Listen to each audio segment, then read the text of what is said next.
பண விஷயத்துல ஜெயிக்கிறதுக்கு நீங்க எவ்வளவு ஸ்மார்ட்ங்கிறது முக்கியமே இல்ல. நீங்க எப்படி நடந்துக்கிறீங்கிறது தான் மேட்டர். கேக்குறதுக்கு கொஞ்சம் வித்தியாசமா இருக்கலாம். ஆனா மார்கன் ஹவுசலோட த சைக்காலஜி ஆஃப் மணி புத்தகத்தோட மொத்த சாராம்சமே இதுதான். வாங்க இத பத்தி கொஞ்சம் ஆழமா பார்க்கலாம். சரி, இந்த விஷயத்தை நாம புரிஞ்சுக்கிறதுக்கு 2 பேரோட ஒரு ஆச்சரியமான கதையிலிருந்து ஆரம்பிக்கலாம் வாங்க. ஒரு பக்கம் பாத்தீங்கன்னா, இன்னைக்கு நாம பயன்படுத்துறோமே வைஃபை, அதுக்கு முக்கியமான ஒரு டெக்னாலஜிய கண்டுபிடிச்ச ஒரு மிக பெரிய ஜீனியஸ். இன்னொரு பக்கம் அமெரிக்கால ஒரு குக் கிராமத்துல வேலை செஞ்ச ஒரு சாதாரண துப்புரவு தொழிலாளி, பேரு ரொனால்ட் ரீட். அந்த டெக் ஜீனியஸ் அவரோட வாழ்க்கையே ஒரே பகட்டு தான். ஆனா அதுக்கு பின்னாடி இருந்தது என்ன தெரியுமா? கட்டுப்படுத்தவே முடியாத அளவுக்கு பொறுப்பில்லாத தனமும் தலக்கணமும் தான். ஆனா நம்ம ரொனால்ட் ரீட் இருக்காரே, அவர் இதுக்கு அப்படியே ஆப்போசிட். ரொம்ப ரொம்ப எளிமையான அமைதியான வாழ்க்கை. அவரை யாருமே ஒரு ஆளா கூட மதிக்கல. சரி, இவங்க 2 பேரோட கதை கடைசியில எப்படி முடிஞ்சதுன்னு நினைக்கிறீங்க? இதுல ஒருத்தர் மொத்தமா நொடிஞ்சு போயிட்டார், இன்னொருத்தரும் கோடீஸ்வரர் ஆயிட்டார். ஆமா, அந்த ஜீனியஸ் தான் நொடிஞ்சு போனார்.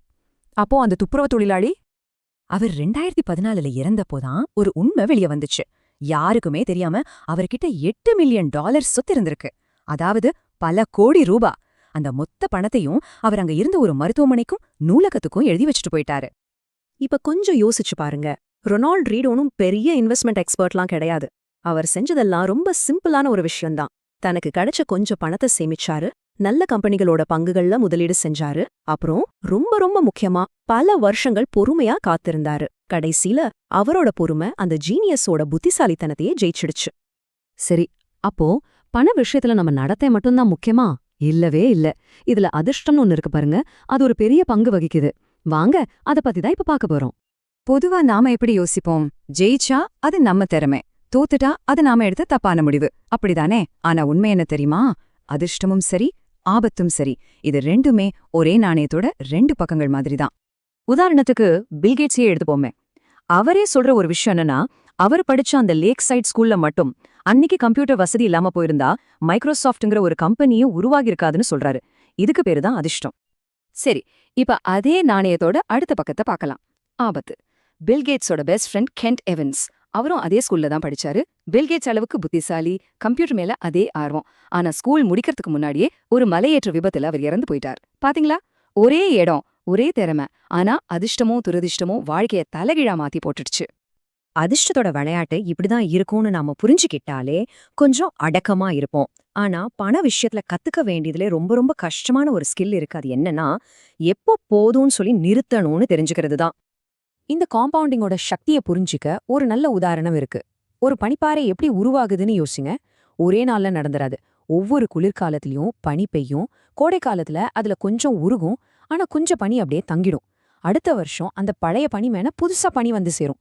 இப்படியே கொஞ்சம் கொஞ்சமா 100 கணக்கான வருஷங்கள் கழிச்சு பாத்தீங்கன்னா, ஒரு சின்ன பனித்துகள் ஒரு பிரம்மாண்டமான பனிப்பாறையா மாறியிருக்கும்.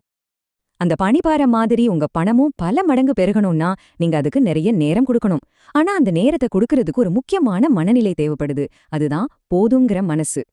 பிரபல எழுத்தாளர் ஜோசப் ஹெல்லோ ஒரு முறை ஒரு கோடீஸ்வரரை பார்த்து சொன்னாராம், அவர்கிட்ட இல்லாத ஒரு விஷயம் என்கிட்ட இருக்கு, அதுதான் போதுங்கிற மனசுன்னு. இந்த ஒரு வார்த்தையில எவ்வளவு பெரிய சக்தி இருக்கு பாருங்க.